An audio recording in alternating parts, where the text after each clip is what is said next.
आज के लेक्चर में हम कवर करने वाले हैं 2023 के जो यूजीसी नेट का पेपर 1 हुआ था ना, उसके दिसंबर 2022 वाला जो एग्ज़ाम था उसके पेपर जो हुए थे वो हुए थे फरवरी और मार्च में, है ना।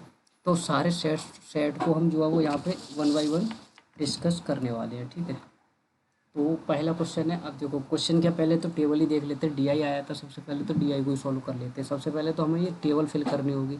तो देखो ए का डाटा, अब ये परसेंटेज दे रखा है हमको और ये दे रखा है। तो कहने का मतलब क्या हो गया कि इनका सारा टोटल कितना आएगा, 100%, 100% आएगा इधर का, है ना। तो हमें वैल्यू पुट कर लेते हैं कि 46 और 22 को मिलाएंगे और 100 में देखेंगे तो कितने का डिफरेंस आएगा, यहाँ पे 32 का डिफरेंस आएगा, है ना। उसके बाद जैसे ही हम 33 और 27 को जोड़ेंगे और फिर यहाँ पे देखेंगे तो ये 40 का डिफरेंस आएगा, मतलब 100 करनी है हमें वैल्यू ये, है ना। उसके बाद 32 और 36 को देखा हमने, डिफरेंस जो भी आया वो हमारा कितना आया, यहाँ पे आएगा हमारा 32 ही आएगा, है ना, क्योंकि 32 दूनी 64 और 36। उसके बाद 36 और 20 का डिफरेंस अगर हम देखें, दोनों को प्लस करके और डिफरेंस देखें 100 से, तो ये हमारा आएगा कितना, 44। अगर हम 30 और 25 को प्लस करें और 100 में से माइनस करें तो ये हमारा 45 आएगा। अब कर लेते हैं क्वेश्चंस को। पहला क्वेश्चन है हमारा, क्या बोलता है कि ट्रांसजेंडर पॉपुलेशन कौन कितनी है विलेज ए में। सबसे पहले तो ट्रांसजेंडर पे आओ। ट्रांसजेंडर कौन सा हमारा, ये। अब ए में तो 22% कितने का, 12,000 का हमें कितना निकालना, 22% निकालना है। 12,000 का 22% जब निकालेंगे तो कितना आएगा, 12,000 का 22% आएगा 2640। अब हमसे पूछा गया है कि परसेंटेज ऑफ मेल, वो फीमेल पॉपुलेशन हमें बी की। अब विलेज की कितनी है, अब विलेज बी में आते हैं। विलेज बी में आए हम यहाँ पे, और फीमेल पे, फीमेल हमारा ये वाला पोर्शन है। तो 16,000 का कितना, 33%। तो 16,000 का 33% आएगा 5280, ठीक है। 16,000 का 33%, ये हमारा 5280 आएगा। अब हमसे क्या पूछा था कि ए की पॉपुलेशन है ना वो कितनी है बी के कंपेरिजन। तो हम ऐसे कर देंगे ना, मल्टीप्लाई जो 100 वाला फॉर्मूला आजमाते हैं। अब देख लेते हैं, यहाँ पे देखो हमें सिंपली दिख रहा है कि ऊपर कितना है, 26 दूनी 52, है ना, और 40 दूनी 80, यानी कि हमें साफ साफ दिख रहा है कि 5280 का ये कितना है, ये आधा है ना, आधा है ये इसका आधा है। तो कहने का मतलब कितना हो गया, ये 50% है ना, ये 50% है। तो ये कितना आएगा, इसका इसका आंसर आएगा 50%, ठीक है। तो ऑप्शन नंबर हमारा बी जो है वो इसका राइट हो जाएगा। ऐसे ही आते हैं सेकंड क्वेश्चन पे। देखो टेबल तो हमने फिल कर ली थी पहले ही स्लाइड में, क्वेश्चन पे आ जाते हैं डायरेक्ट। हमसे पूछा डिफरेंस मेल पॉपुलेशन ई की मेल पॉपुलेशन निकाल लो आप। ई की मेल पॉपुलेशन, देखो ये वाला काम आएगा, यहाँ पे डाटा है ना, 30 और 25 को प्लस किया कितना हो गया, 55। तो यहाँ पे 100 में कितना कम रह गया, ये 45, तो ये 45 आएगा। अब 45% अब किसका निकालना है, 25,000 का निकालना है। 25,000 का 45% कैसे निकलेगा, देखो 40% निकाल लो। तो 25 चौका 100, यानी कि 10,000, और 5% 1250 और जोड़ लो इसमें, तो ये 11,250 आएगा। 11,250 आएगा। और क्या पूछा हमसे, मेल और फीमेल की फीमेल डी में फीमेल 24,000 का कितना, जो भी यहाँ पे वैल्यू आएगी कि 36 और इसको हमने जोड़ा कितना 20 को, तो 46 हो गया। 46 यानी कि वो सॉरी 56 हो गया, तो यहाँ पे 44 आएगा। तो 44% हमें 24,000 का लेना है। 24,000 का 44% कैसे निकलेगा, देखो 24,000 का 40% निकालने के लिए क्या करेंगे, 10% कितना हो गया, 2400 हो गया। 2400 को 4 बार मल्टीप्लाई कर दो तो 9600 आएगा। अब 1% कितना हो गया, 240। तो 1% को भी 4 बार मल्टीप्लाई कर दो तो 4% बन जाएगा। तो 24 यानी कि 960। तो जब हम इसको प्लस करेंगे 960 और 9600 को, तो 10,560 आ जाएगा ये। अब हमसे डिफरेंस पूछा था, तो इसमें से 10,560 को माइनस कर देंगे, है ना। 10,560 को माइनस करेंगे तो डिफरेंस कितना आएगा, यहाँ पे 690 का, 690 का आएगा। और राइट आंसर हमारा ऑप्शन नंबर सी बन जाएगा। उसके बाद आते हैं थर्ड नंबर क्वेश्चन पे। हमसे क्या पूछा, ट्रांसजेंडर सी में आ जाओ। 18,000 का ट्रांसजेंडर कितना है, यहाँ पे जो भी परसेंटेज आएगा,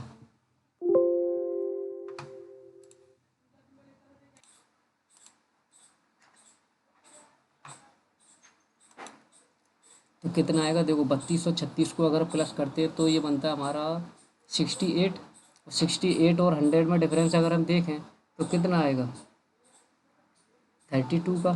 32% निकालो 18,000 का आप, क्योंकि सी में देखना था हमें, ट्रांसजेंडर देखना था। तो 18,000 का अगर हम कितना निकालें 32%, तो कैसे निकालेंगे देखो, 1800 कितना होता है 10%, और 3 से मल्टीप्लाई कर दो इसको, तो 18 तिया 5400 एक हो गया, और 180 हो गया 1%, और 2% बनाना है तो डबल से मल्टीप्लाई कर दो, तो 18 दूनी 36, 360। तो 5400 और 360 को जोड़ना है हमें, तो 5400 और 360 को जोड़ेंगे तो 5760 बैठेगा ये अपना, है ना। अब क्या पूछा हमसे कि मेल बी में, मेल 16,000 का मेल, यहाँ पे कितना आएगा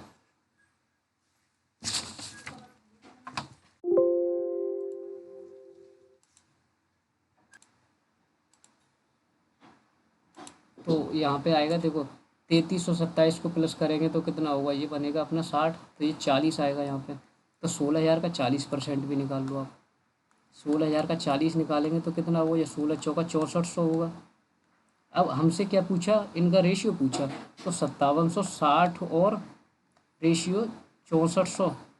तो जब हम इनको काटेंगे तो ये हमारा कटेगा 640 से, काट दो आप 640 से, ये अगर जाएगा तो ये 64 यानी कि 640 से 10 बार में जाएगा, और ये भी 640 से हमारा चला जाएगा 9 बार में, है ना। तो 640 से अगर हम इसको काटते हैं तो ये 9 बार में चला जाएगा हमारा, तो राइट आंसर हमारा ऑप्शन नंबर फर्स्ट बनेगा इसका। अब आते हैं डिफरेंस पूछा हमसे क्या, मेल और फीमेल का ए में, ए में आ जाओ आप।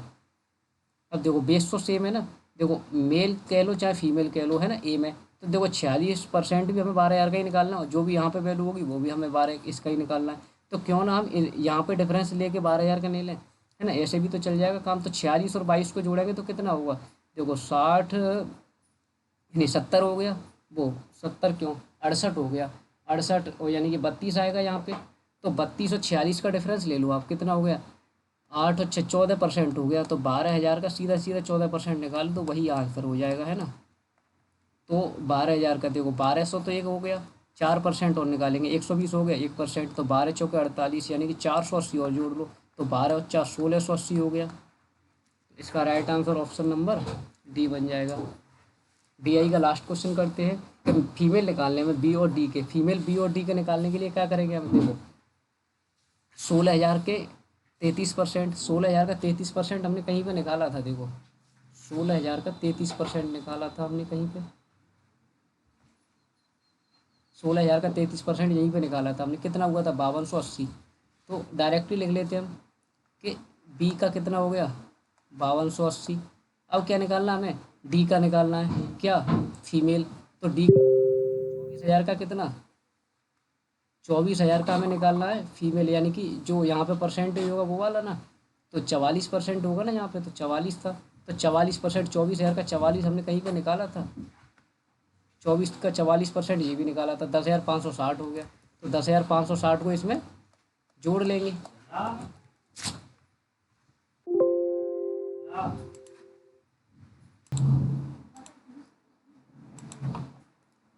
ठीक है, तो अगर हमने बी का टोटल किया तो देखो बी और डी का ये था हमारा 10,560 किसका, डी का। तो जब हम इन दोनों का टोटल करेंगे 5280 और 10,560 को, है ना, 10,560 और 5280 को अगर हम टोटल करेंगे तो ये हमारा 15,840 बनेगा, 15,840 बनेगा। अब क्या करना था हमको, देखो हमसे मोर देन पूछा था, कितना ज़्यादा है ये सी के मेल से, सी के मेल निकालो। सी में है मेल 32%, 18,000 का 32% निकालेंगे। 18,000 का 32% कैसे निकालेंगे, देखो 18 के 5400 एक हो गया, और 18 दूनी 36, 360 एक हो गया। जब 5400 360 को जोड़ेंगे तो कितना आएगा ये 5760। अब मोर देन पूछा था तो 5760 मोर देन पूछा है या लेस देन पूछे तो माइनस किया जाता है, तो जब हम इसमें से माइनस करेंगे तो 10,080 बनेगा ये। अब कंपेयर किससे करना था हमको, 5760 से, है ना, इससे ही तो कंपेयर करेंगे। अब देख लो निकाल के तो किससे कंपेयर करना है हमें, 5760 से। तो देखो कितना है ये 10,080 कितना है 5760 का, तो देखो 50%, वो 100% तो एक हो गया सीधा सीधा, है ना 5760। अब इसका अगर हम डिफरेंस देखें, अगर हम 5760 को डबल करते हैं, डबल भी करें तो कितना बनेगा ये बनेगा हमारा 7 दूनी 14 यानी कि 14 64 6520 बनेगा लगभग, है ना। वो 6520 बनेगा लगभग, 5760 को अगर हम डबल करते हैं तो 10,000 यानी 12,000 के समथिंग बनेगा, है ना। और ये 10,000 की वैल्यू निकालनी है हमें, और 12,000 के समथिंग बनेगा कितना 200%। तो कहीं ना कहीं कम होगा उससे, 200 से थोड़ा कम होगा। देखो 200 से ज़्यादा होगा नहीं, 200 से ज़्यादा होगा नहीं, है ना। और 125% के समथिंग भी नहीं है। तो राइट आंसर हमारा ऑप्शन नंबर डी बन जाएगा, क्योंकि 175 के समथिंग आ रहा है, 200 से कम है। नेक्स्ट क्वेश्चन करते हैं। हमसे 6 नंबर क्वेश्चन में पूछा कि एडी मॉडल जो होता है ना, उसमें आई और ई का मतलब क्या होता है। तो इसमें आई और ई का मतलब होता है, देखो आई का मतलब होता है इम्प्लीमेंट करना और ई का मतलब होता है इवेलुएट करना। एडी मॉडल होता क्या है, इसको हम एक सेपरेट लेक्चर ले लेंगे एडी मॉडल पे, तो उसमें कवर कर लेंगे इसको, है ना। बट आप यहाँ पे ध्यान रख सकते हैं कि इम्प्लीमेंटेशन और इवेलुएशन होता है इसमें आई और ई का मतलब। तो ये तो हमने कर लिया 6 नंबर क्वेश्चन, है ना। उसके बाद 7 नंबर क्वेश्चन पे आते हैं। हमसे क्या पूछा है कि स्टूडेंट पार्टिसिपेट करते हैं ऑनलाइन क्लास में, अगर उन्होंने पार्टिसिपेट किया तो थॉट्स बाय द इंस्ट्रक्टर, जो भी इंस्ट्रक्टर के द्वारा बोला जा रहा है। तो following the lesson the instructor intend to incorporate reading material, e content या पावर प्रेजेंटेशन का यूज कर रहा है वो। तो ये सारी चीज़ें व्यू की जा रही है किसके द्वारा, स्टूडेंट के द्वारा। तो कौन सा ऑप्शन चूज करे टीचर कि इसके द्वारा भी पढ़ा सके वो, कि ई कंटेंट पावर पॉइंट प्रेजेंटेशन के द्वारा भी पढ़ा सके, तो उसको बोलते हैं हम लर्निंग मैनेजमेंट सिस्टम, LMS, है ना। ये क्या होता है इसको भी सेपरेट लेक्चर में हम कवर कर लेंगे। LMS इसका राइट आंसर हो जाएगा, है ना। नेक्स्ट क्वेश्चन पे आते हैं। Which of the following does not come under primary law of learning. Primary law कौन सा नहीं होता इसमें से लर्निंग का, वो हमसे पूछा गया है। तो प्राइमरी लॉ हमारा जो है लॉ ऑफ मल्टीपल रेस्पॉन्स नहीं होता, मल्टीपल रेस्पॉन्स नहीं देना हमें। लॉ ऑफ इफेक्ट होता है, लॉ ऑफ रेडीनेस होता है, लॉ ऑफ एक्सरसाइज होता है। ये तीनों होते क्या है, इन तीनों को हम जो है एक सेपरेट वीडियो में इसको भी कवर कर लेंगे, है ना। अभी अब केवल PYQ पर फोकस किया जा रहा है। उसके बाद अगर हम करें 9th क्वेश्चन पे, तो प्रोजेक्ट मेथड बेस्ट होता है associated with the philosophy of John Dewey. John Dewey ने बोला है कि प्रोजेक्ट मेथड बेस्ट होता है हमारा, है ना। फिलोसफी ऑफ जॉन डेवी के अकॉर्डिंग इन्होंने बोला है ऐसा, है ना। उसके बाद हमसे क्या पूछा कि strength of the project method की जो स्ट्रेंथ होती है ना, वो सोशल पार्टिसिपेशन होता है क्या, ये बोला जा रहा है। तो दोनों ही सही हो जाएंगे, क्योंकि प्रोजेक्ट मेथड जो बेस्ट एसोसिएट होता है फिलोसफी के लिए, ये जॉन डेवी ने बोला है। और स्ट्रेंथ की बात करें हम प्रोजेक्ट मेथड की, तो वो सोशल पार्टिसिपेशन के बारे में बात करता है। तो उसका right answer option number A बनेगा। आज की क्लास का लास्ट क्वेश्चन करते हैं। हमसे अंडर ग्रेजुएट एजुकेशनल प्रोग्राम की पूछी है, जो कि स्वयं प्लेटफॉर्म पे डेवलप किया गया है। तो किसके द्वारा डेवलप किया गया है ये स्वयं प्लेटफॉर्म, है ना, जहाँ पे अंडर ग्रेजुएट के एजुकेशनल प्रोग्राम दिखाए जाते हैं। तो ये हमारा किया गया है। देखो इसमें NPTEL भी था, NPTEL था, इसमें IIM अहमदाबाद नहीं था, AICTE भी था, उसके बाद CEC था, कंटिन्यूएशन कॉम्प्रिहेंसिव इवैल्यूएशन। उसके बाद इसमें IIM बेंगलोर था। देखो अहमदाबाद नहीं था, बेंगलोर था, ठीक है ना। और UGC नहीं था इसका। तो राइट आंसर इसका ऑप्शन नंबर ए बन जाएगा। आई होप आज के 10 क्वेश्चन आपको अच्छे से समझ में आए।